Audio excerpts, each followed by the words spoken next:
We are in chapter 7 of Lead with Love, Answering God's Call to Love Well. And this is our final chapter. The chapter is called Living with a Whole Heart. If you love the idea of wholehearted living the way I do, I really encourage you to look up Brene Brown, watch her TED Talks, read her books.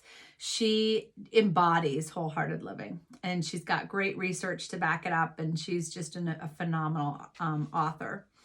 But as we dig into this last chapter, I want to start it with a quote from Charles Dickens.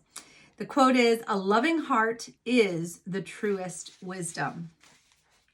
This chapter for me absolutely sums it all up, and in a good way, in a powerful way. It really just kind of brings it all together, and I really encourage you to read it and to sort of wrestle with it. But I want to highlight something specific, and it seems like such a timely opportunity to do it. On page 78, I have a quote by Larry Crabb. Dr. Larry Crabb is an amazing Christian psychologist who just passed away.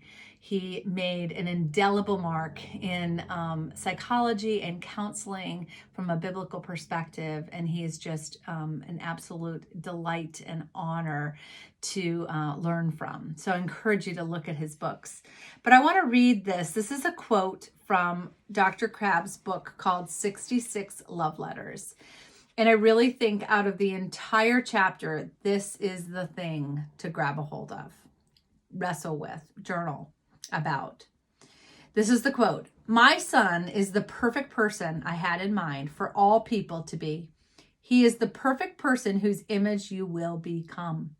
The more clearly you see perfect maturity in him, the more you'll be drawn to that goal. The less divided you'll be, and the more willing you'll become to persevere through anything in order to be formed like my son." God is love. Jesus is God. And I think what Larry Crabb is saying is we are to become like Christ in mind, heart, and soul. And what an incredible thing.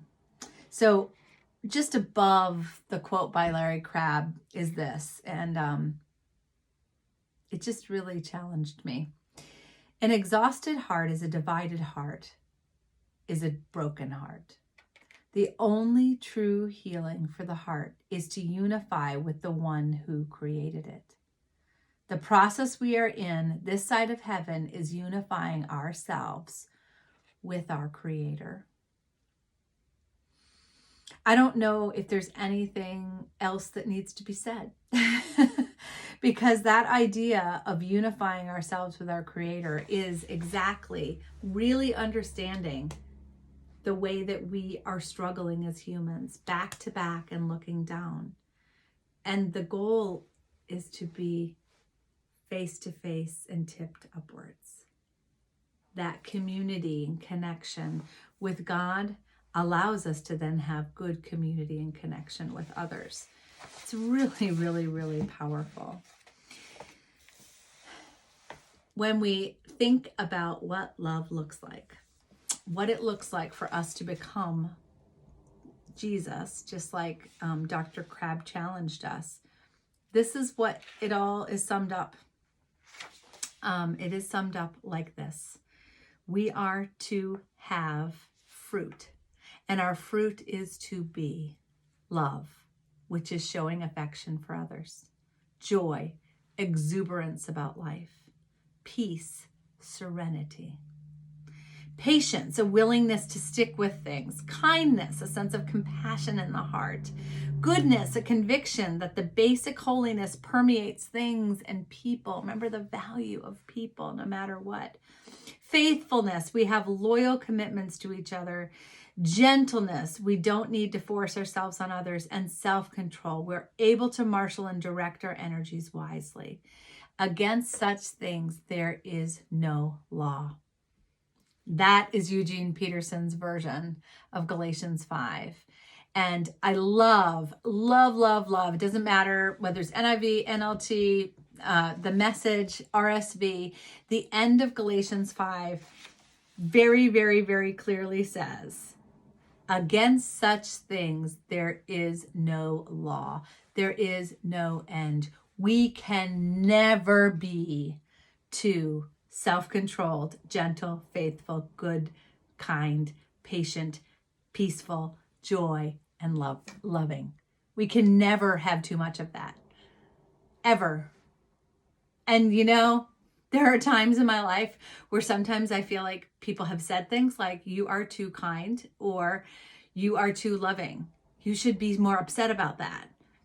And that really should be a great compliment, because if it's true love flowing out of us from the one who created us, it should be never ending. It should be replenishing and nurturing ourselves and others all the time. And I think, I don't know, because I didn't walk with Jesus like the disciples did, but I have a feeling when you look at his stories, when you look at his parables, that's what he was like. And people were attracted to his message. I don't think that it was without boundaries. I don't think it was without guidelines. He came to fulfill the law, not to make the law go away, but to fulfill it, to complete it. And so instead of it being a bunch of rules that we're supposed to follow in the Bible, it is guidelines that Jesus left for us to be the most full human beings possible. That for me is what this whole entire book is about.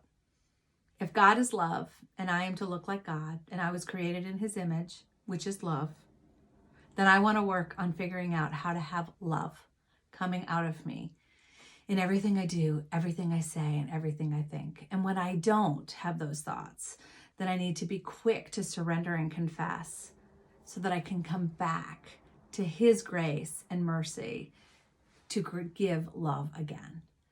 And I just want to encourage you in chapter 7,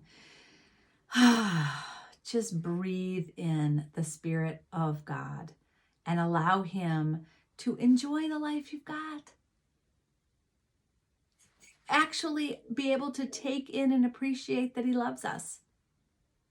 He is love, and he created us in love, and he loves us. Amen. End of story.